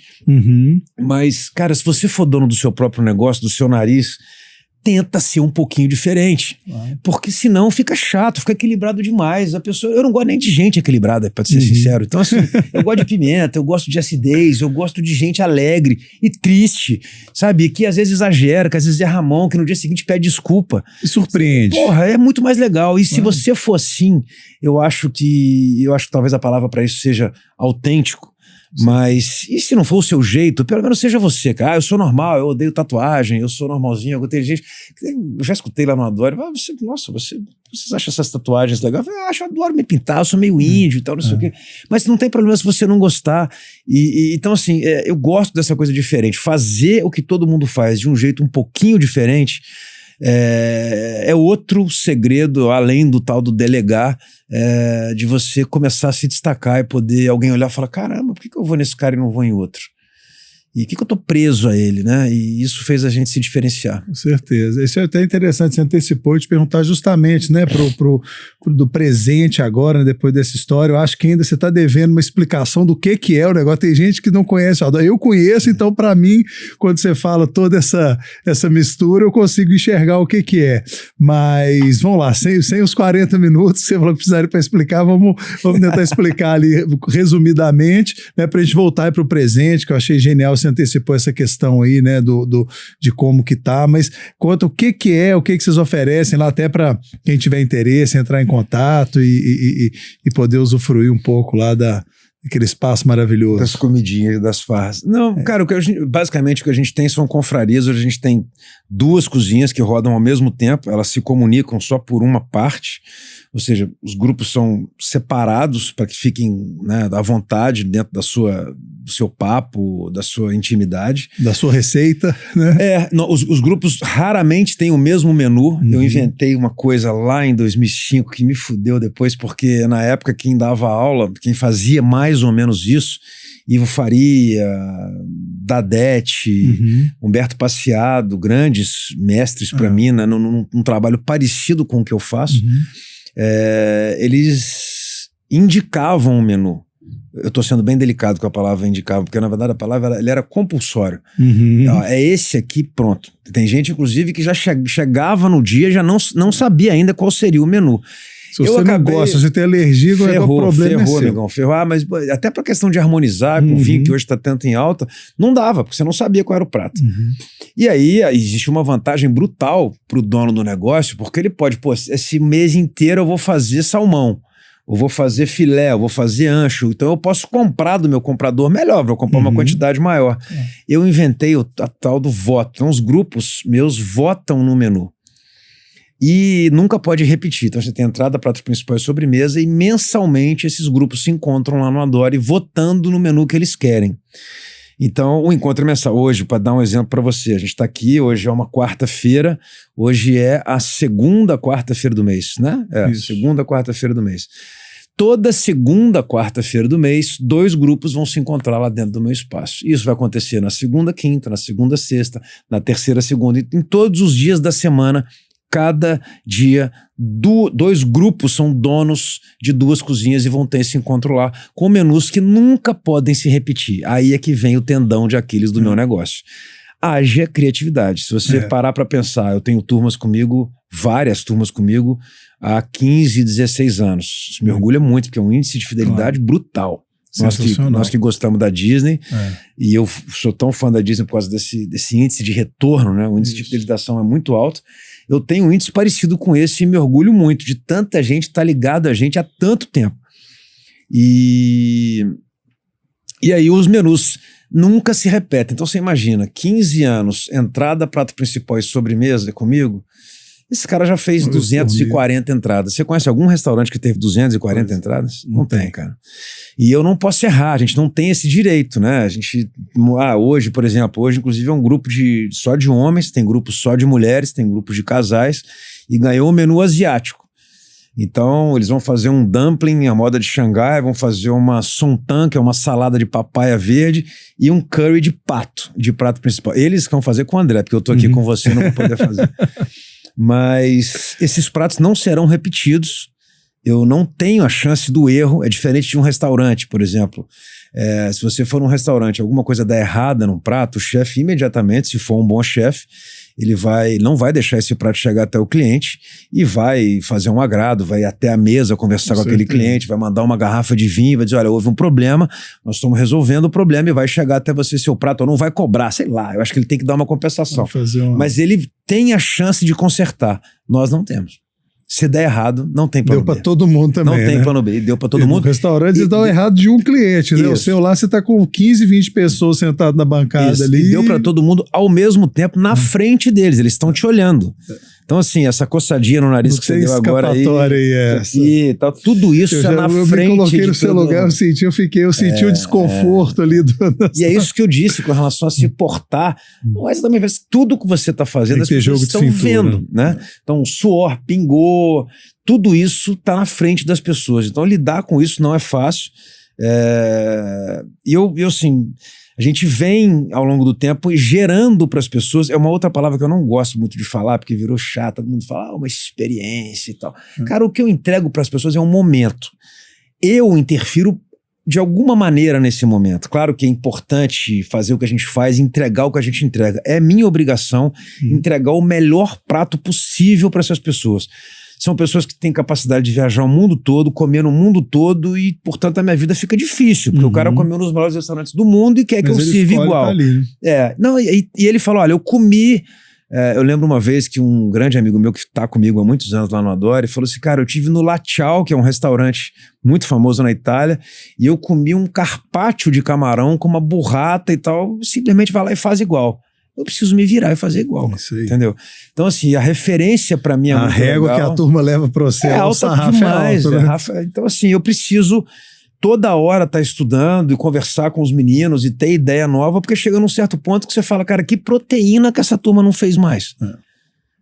Não fez mais, não fez ainda. Então já fizeram filé, o boi inteiro já foi feito, o cordeiro inteiro já foi feito, o mar inteiro já foi feito, o céu inteiro já foi feito, qualquer ave que você imaginar que voa já foi feito, e eu preciso ter criatividade. Então agora a Codorna vai de outro jeito, agora a Vieira vai de outro jeito. E o tipo de gastronomia que a gente faz, sempre lembrando a máxima na minha cabeça e na minha vida, que é o seguinte, comida só tem duas, velho. Boa e ruim. E também tem aqui pouco e muito, né? Mas não importa, eu adoro comida muito simples, adoro comida muito sofisticada, muito contemporânea, muito clássica, contanto que elas sejam boas. Essa é a obrigação. Eu acho que a gente vive num mundo hoje dos novos profissionais, de alguns novos profissionais, e até velhos também, que deixam a vaidade afetada a um certo ponto, ainda mais agora com rede social, que os pratos são maravilhosos. Boa parte do que está ali nem comestível é. Então o cara aprende a fazer uma espuma de tangerina, mas não sabe ainda o que é um bechamel. A coisa é um pouco invertida. Para mim ele precisa entender o clássico. Firula demais e pouca consistência. Não sei se você já viu, segue alguns Instagrams, por exemplo, de chefes de cozinha. Hoje tem um equipamento que boa parte dos chefes, antes de ter uma faca, eles têm, que é pinças. São pinças. Elas parecem pinças de médico. Tanto é que os meus clientes falam, isso aí você comprou lá no lugar onde eu compro também. Hospitalar. E aí, pior é que não, é vendido em loja de cozinha mesmo. E aí o cara tem 3, 4 pinças. Aí eu vejo, cara, às vezes assim no Instagram, o cara montando um prato. Ele monta o prato, coloca a proteína, a guarnição, o molho, e aí começa. Com a pinça, ele vem colocando as decorações, geral brotos, pétalas e tal. Eu fico quase tendo um infarto do outro lado. Eu falo, cara, no tempo que esse cara tá colocando esses brotinhos... Já tá gelada, o prato já tá gelado. Ou seja, é mais importante a beleza do prato do que o cliente. Às vezes a minha mulher fala comigo, pô, você tem que tirar mais foto dos pratos pra gente postar no Instagram, isso é importante. Eu falei, olha, o importante é chegar quente e bonito pro meu cliente. Se der tempo eu tiro, se não, a foto não é a coisa mais importante, é chegar na frente dele. Então eu tenho essas chatices, obviamente a idade vai me fazendo ficar cada vez mais rabugento e tal, eu tenho as minhas coisas, mas isso ainda é importante. Ser bom, e eu sei, ser espetacular e acima da média é nossa obrigação. Gerar um ambiente agradável, fazer com que você possa estar com quem você escolheu estar, beber o seu vinho. Eu tenho vinho para vender lá, a gente tem um parceiro maravilhoso, a gente tem cerveja, mas você pode levar o vinho que quiser. E eu gosto muito de uma coisa que eu faço propaganda lá no Adore, que é o seguinte: existe uma diferença muito grande entre bagunça e informalidade.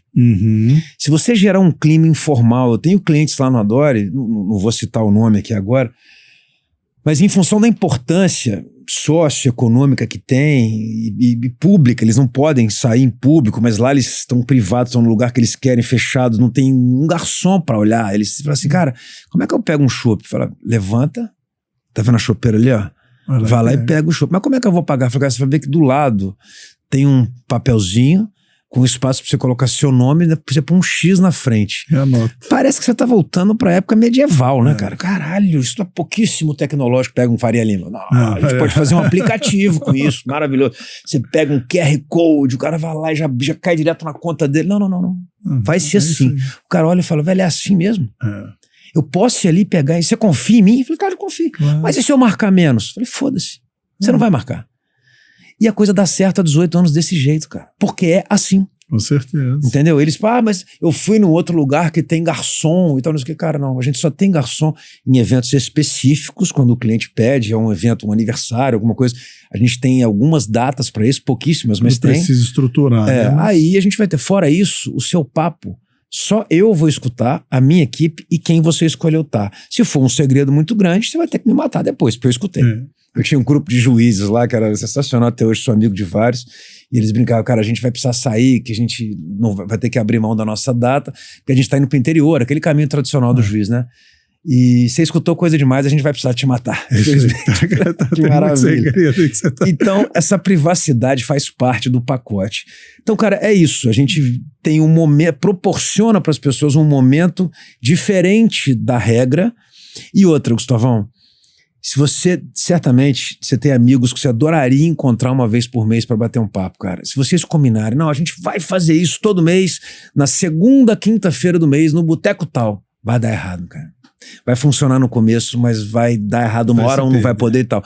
Eu faço isso dar certo. Então, tem regra, você participa do grupo, tem que estar presente. A prova de mulher brava, a prova de... Exatamente. Né, essa mulher não deixa. Por isso que a gente pode levar a compromisso, mulher. Ou então leva a mulher, ou então é um compromisso. A mulher pode... Tem gente ela lá... sabe onde é que tá, né? Sabe onde é que tá, exatamente. E tem gente lá, casais lá, por exemplo, que o cara tem a turma dele e ela tem a turma dela. São datas diferentes. Faz aquele revezamento que a gente conhece com o filho, né? Tá, beleza, hoje você fica com os filhos depois. E a ideia é essa, cara, é dar essa liberdade para as pessoas. Lá você tem muito interesse por gastronomia. Vamos imaginar que essa é a situação. Cara, você vai ficar muito feliz, você vai achar do caralho, porque eu vou encostar em você, eu vou te contar tudo, eu vou te falar tudo que eu faço, como é que a gente faz os nossos preparos e tal. Só que você leva um amigo seu que odeia. Ele só tá lá quer só pra beber tomar vinho ou bater papo e tal. Esse cara tem que sair de lá tão feliz quanto você. E ele vai sair. Eu não vou encher o saco dele, ele pode ficar de costas. Tem um caso lá espetacular. Eu recebi um casal há muitos anos, ainda era no 5º andar, na nossa primeira cozinha. E eles eram convidados de uma galera. E eles chegaram primeiro que a turma que convidou. E eu não conhecia. Ela chama Cristina, ele chama Renato. Ele chegou com um bico desse tamanho. E ela super feliz com um caderninho e caneta. Anotar toda. E ele chegou meio burrado com eu lembro direitinho, com uma mochila da Heineken, cheia de cerveja. Ele não sabia que tinha cerveja lá. Era a primeira vez. Aí ela, oi Fernando, muito prazer e tal, como é que é? Deixa eu ver os pratos, a votação ganhou o steak tartar de entrada, o prato principal é buff bourguignon, não lembro qual era o prato, se era esse, enfim. E ganhou tartatã, ela estava entusiasmada com o negócio todo. Tava ali, poxa, hoje é meu dia, era uma sexta-feira. E ele calado. Uma hora ele não se aguentou e falou assim, ô Fernando, eu posso te fazer uma pergunta? Eu falei, claro, Renato. Eu preciso prestar atenção.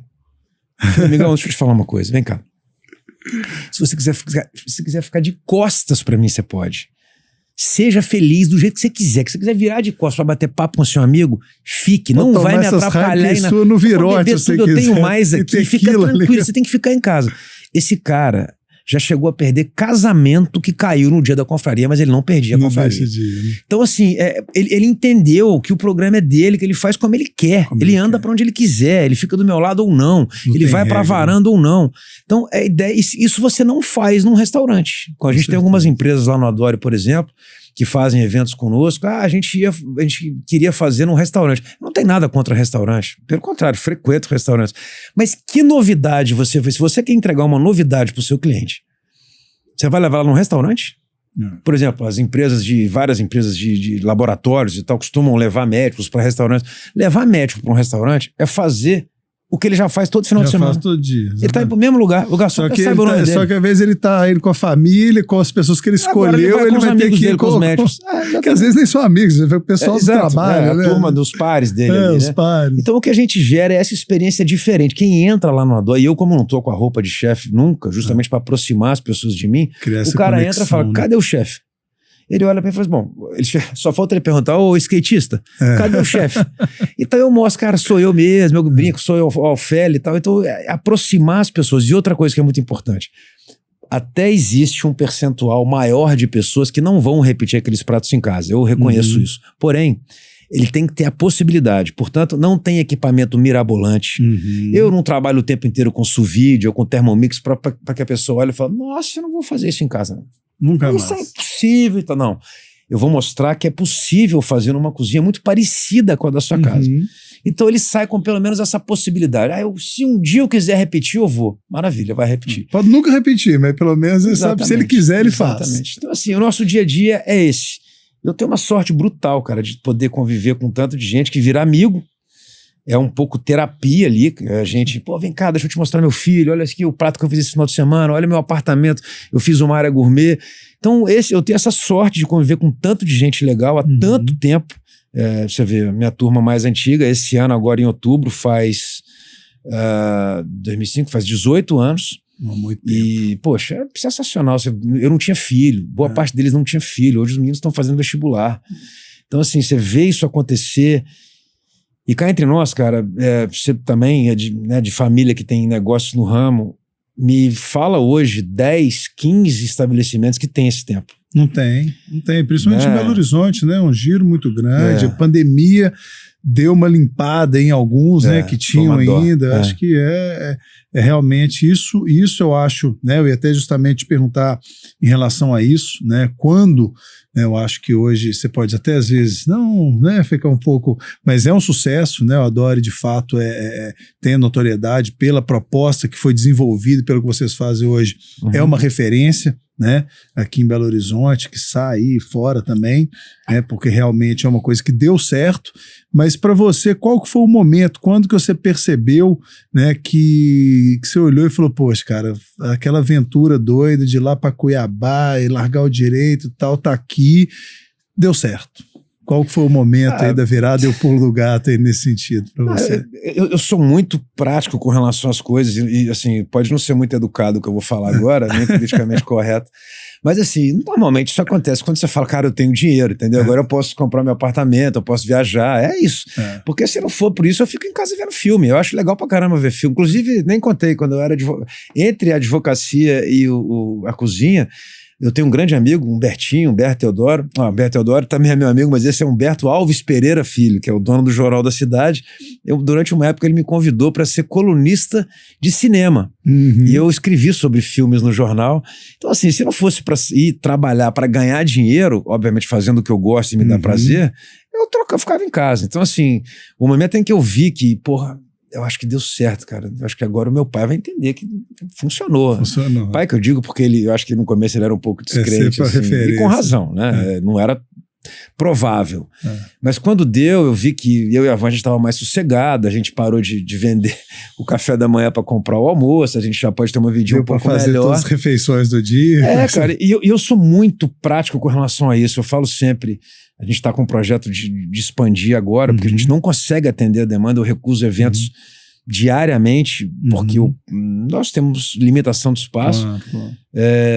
Mas, assim, ver tudo isso acontecer, ver que os meninos que trabalham comigo, que não são muitos, eu tenho uma equipe muito reduzida, gosto que seja assim, sabe? Eu não sou um cara megalomaníaco no sentido de... Até porque eu acho que eu sou muito prático e simples na seguinte conta. Não adianta você ganhar 1 milhão por mês se você gasta 999, né? Você ganha 1.000. Entendeu? Então, assim... Pode ganhar muito. Se você gasta tudo, você não tem nada. Exatamente. Então, o segredo, às vezes, é no gasto. A gente tem que eu falo sempre, chefe de cozinha, o cozinheiro, não faz milagre.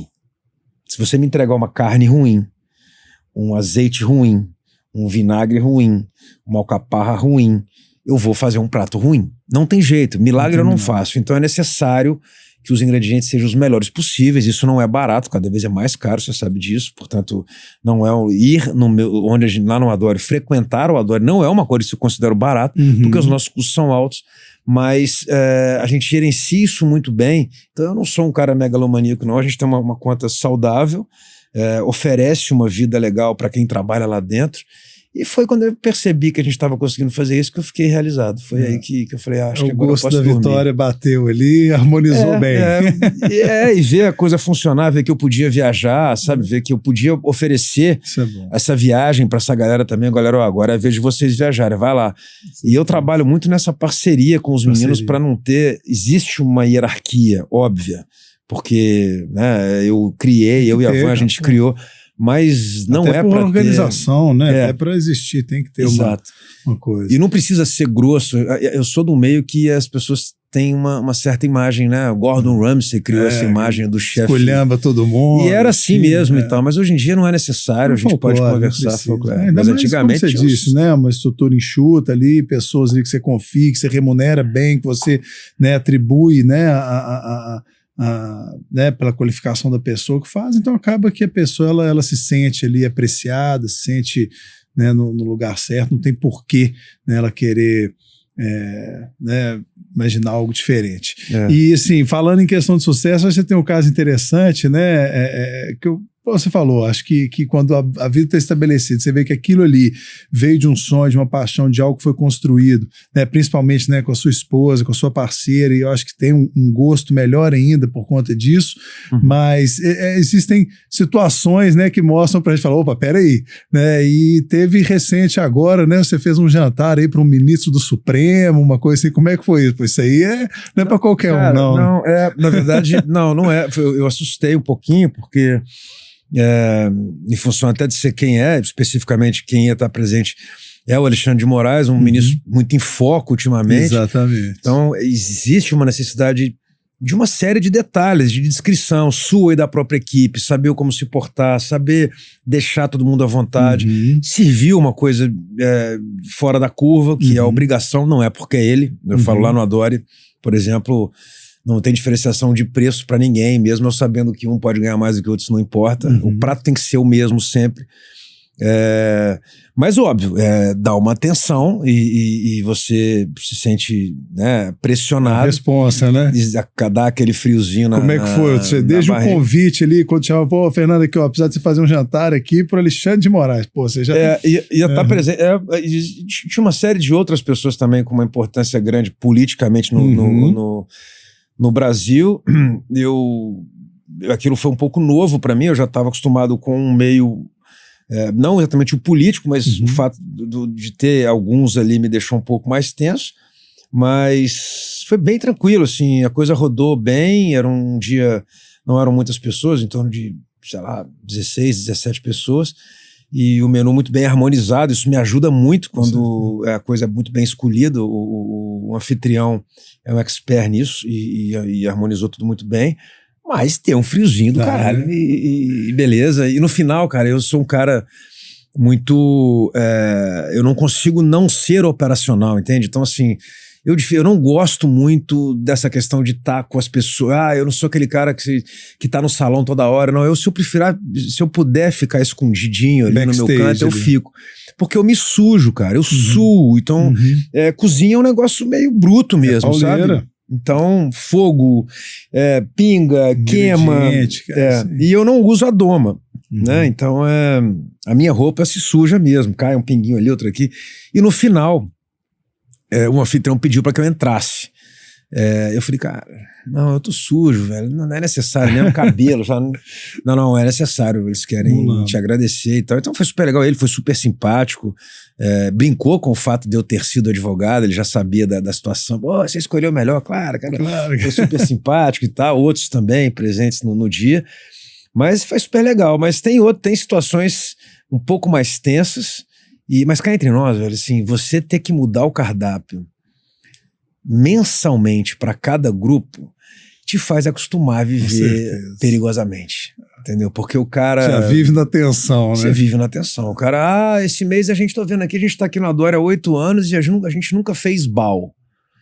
Puta que pariu, o cara quer que eu faça bal, velho. O cara acabou de voltar da Tailândia, o cara quer bal. Tá entusiasmado. Eu preciso, pela primeira vez...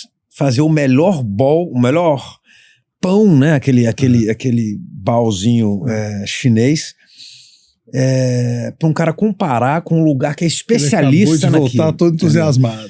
Então isso acontece e, enfim, a gente tem que saber entregar o melhor. Então é tenso. No começo era muito difícil para mim, para o André, para o Tomás, para o Rodrigo, para nossa equipe toda lá. Mas hoje a gente tem bastante tranquilidade de que vai funcionar. Criou repertório, né, Fernando? Acho que esses 18 anos aí, sem repetir, o negócio hoje em dia fala, inventa uma moda aí, já... cara, mas tem hora que vai natural quase, né? Vai natural, é fácil.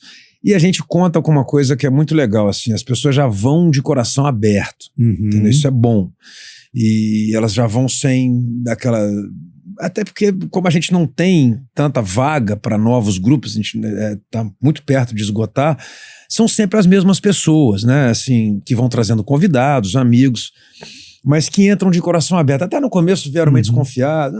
Será que o Magret dele é igual ao do Tastevan, ou igual do, como eu falei, será que o carpaccio de camarão com burrata é igual ao do Lachau, ou igual ao do Daniel Boulou, que eu fui novo? Ou seja, com quem que eu tô competindo, porra? Esses caras são os melhores do mundo. Aí eu fui lá, comi o poulet de Bresse lá em Lyon, no restaurante do Paul Bocuse. Cara, mas quer que eu faça poulet de Bresse aqui? Não tem esse...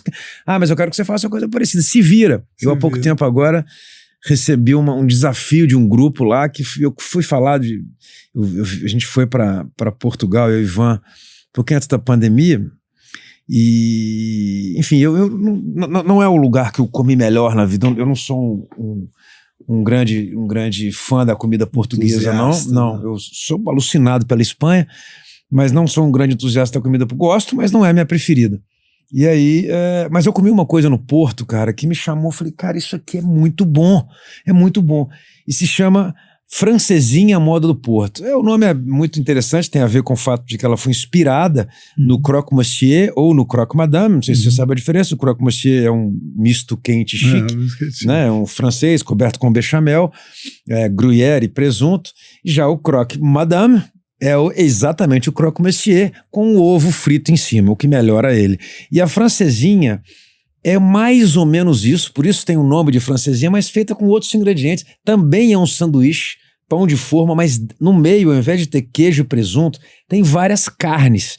É um bife de boi grelhado, uma linguiça grelhada, uma defumada, outra não. Coloca isso entre dois pães, muito queijo. Coloca num tostex mesmo, na tostadeira de pão, pra fazer tipo um misto disso. Coloca num prato, cobre de queijo, derrama um molho picante por cima e põe um ovo frito. O Renatos Burger fazendo um cara, e é bom demais. E eu comi, falei, caralho, vem com batata, e a gente comeu e tudo. E aí eu falei isso nesse grupo. Ele falou, cara, aí o pessoal, faz uma pra gente então. Eu falei, puta merda, cara, eu não sei fazer, nunca fiz, eu só comi. E aí, falou, tudo bem, se você não gosta do desafio, a gente te pede outra coisa. Eu falei, aí não, né? E aí mexeu no orgulho. Peraí. Então a próxima vai ser. E aí, cara, eu fiquei tenso, como eu não ficava há muito tempo. Não é fácil, o molho é uma rasgueira, é só enfiar tudo. É vinho do Porto, é cerveja, é tomate, é carne, é linguiça. Assim, tecnicamente ele é uma bagunça. É diferente da França, onde tudo é organizado, como eu falei, né? Tudo equilibrado e tal. Eu brinquei aqui que eu não gosto de equilíbrio, mas a gente segue tudo isso para fazer nossas produções. Mas o molho da francesinha é uma bagunça. Mas aí, porra, foi legal, porque o pessoal levantou, tá melhor do que eu comi lá e tal. Então, assim, esses desafios aparecem e eu preciso lidar com eles. Hoje em dia, com muito mais tranquilidade. Então, essas tensões, como aconteceu com o Alexandre de Moraes, eventualmente com alguns lugares, eu há pouco tempo, em função de um evento, porque a gente também faz esses eventos privados, especialmente lá no nosso espaço. Um cara me ligou, eu estava em São Paulo, porque a van é de lá, né? A gente sempre tá lá. E o cara me ligou e falou, cara, eu fiquei sabendo que você fez um jantar em BH e eu gostaria de te trazer para cá, para fazer um jantar aqui. Eu falei, como é que eu faço? Eu falei, beleza, só. Ele falou, me fala o preço. Eu falei, cara, beleza, é tanto, eu vou ter que ir para São Paulo. Ele falou, beleza, então tá fechado.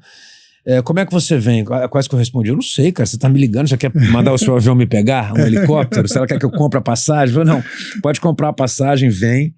E aí depois você me fala quanto foi eu junto com o seu valor e tal. Eu lembro até que nesse dia a Van falou assim, mas você cobrou alguma coisa adiantada? Eu falei, você tá ficando mineirinho, hein?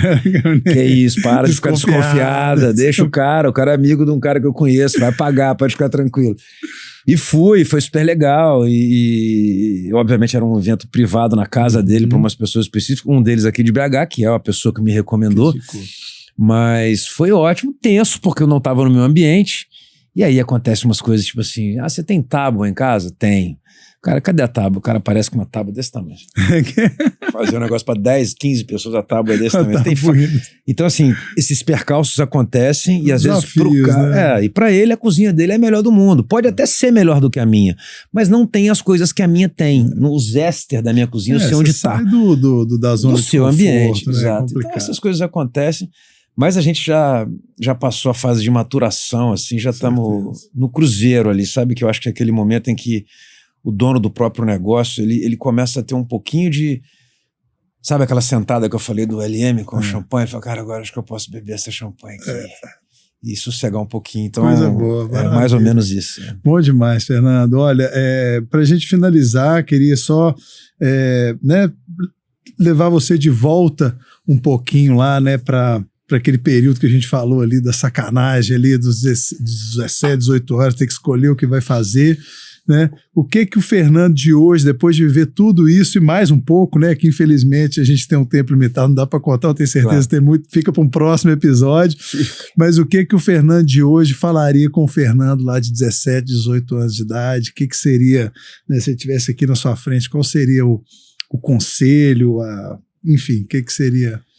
Cara, eu, sinceramente, se eu pudesse me olhar lá atrás, eu falei, cara, vai de boa, vai dar certo, entendeu? Assim, e foi mais ou menos o que eu senti mesmo. Eu acho que é necessário que a gente preveja, que a gente entenda que percalços vão acontecer, que a vida não vai ser fácil. Mas se eu pudesse voltar e olhar para mim, eu falo, cara, vai. Algumas coisas vão dar errado na sua vida. Você vai escutar eu escutei uma vez uma coisa, isso me gravou. E os coisas, é por isso que eu tenho umas críticas a essa geração, eu não vou dizer que é geração nova ou velha, a gente chata, a gente melindrosa e gente muito frágil. Eu não acho possível que você tenha sucesso sendo frágil. Você precisa criar casca, não tem jeito, você precisa passar por decepções para levantar, para ter essa resiliência e usar isso como combustível. E comigo, durante o meu curso, eu tive um professor que chamava William, era um professor de habilidades práticas de cozinha, e ele via a gente cozinhando e tal, e um dia ele cismou de dizer para todos os alunos aonde o perfil de cada um. Ele fez uma brincadeira dizendo: você, Gustavo, você vai trabalhar no Pau Bocuse, ou seja, nossa. Você, fulano, você vai trabalhar num restaurante aquilo e tal. E pra mim ele falou isso. Falei, cara, você vai dar certo num restaurante aquilo. Cara, eu falei, porra, velho. Intrigado, no mínimo. Tô aqui me matando pra aprender isso tudo aqui. Você vai dizer que eu vou pra uma comida. Não tem nada contra a comida daquilo, mas eu não tava ali pra me formar nisso. Inclusive, se tem uma coisa que eu não aprendi ali, foi fazer o básico, que eu tenho dificuldades. Uhum. Eu hoje, se eu tiver que fazer um tropeiro, não é a minha praia, eu vou pedir arrego. Volume ainda, né? Comida não é volume. A grande dificuldade que a gente tem que tirar o chapéu pra essa turma é isso, é volume manter qualidade do volume. Exato. Eu adoro tropeiro, mas eu não sei fazer, cara. Não é... Eu vou pedir arrego. Se você quiser fazer um magre, você pode me chamar. Uma vieira é o que eu faço. Eu ganho a vida fazendo isso. E aí eu fiquei com aquilo na cabeça. Falei, velho, filho da mãe, eu não vou. Eu vou dar a volta por cima. Então, esses desafios na vida de você, por alguém ou por si próprio, não se achar capaz e mostrar, não, cara, eu vou. Eu acho que eles são muito importantes. É por isso que eu acho que quem não é desse jeito, é o que todo mundo hoje chama de nova geração, a geração Z, o Y, não sei, vai ter dificuldades, porque esse mimimi, ele impede que uma grande parte do aprendizado aconteça. E aí não tem jeito, a pessoa vai chegar num momento onde ela deixou de passar por algumas etapas e isso não tem mais como voltar. Então eu diria, olha, vai ter quebra-mola pra caramba, o seu negócio eu nunca ouvi falar, não tem nem referência sobre isso. Eu hoje mesmo assinei um contrato de um evento com o Sebrae, pro Sebrae. Até eu explicar pra mulher o que eu fazia, como é que vai ser esse evento, demorou uns 40 minutos que eu te falei. Mas você se enquadra em quê? Restaurante, lugar... Não, nada disso que você falou. Então era muito improvável.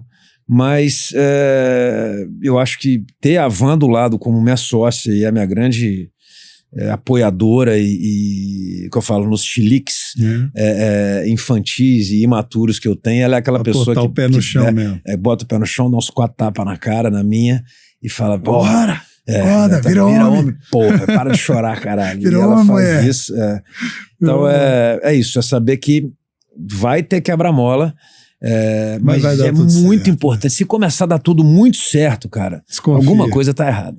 Alguma coisa tá errada. É isso aí. Show de bola. Fernando, valeu, irmão. Obrigado, cara. Obrigado valeu mesmo. Convite, sensacional. Obrigado. Temos que marcar a próxima, porque eu senti que ficou faltando alguma coisa ainda. Mas sempre tem caso. Mas, né, tem, com certeza. Eu te conheço, a gente sabe que né, se a gente começar a apertar aqui, mas eu acho que já deu para ter uma ideia. O pessoal conheceu um pouquinho do Fernando, um pouquinho do Adore, né? Acho que é uma história maravilhosa.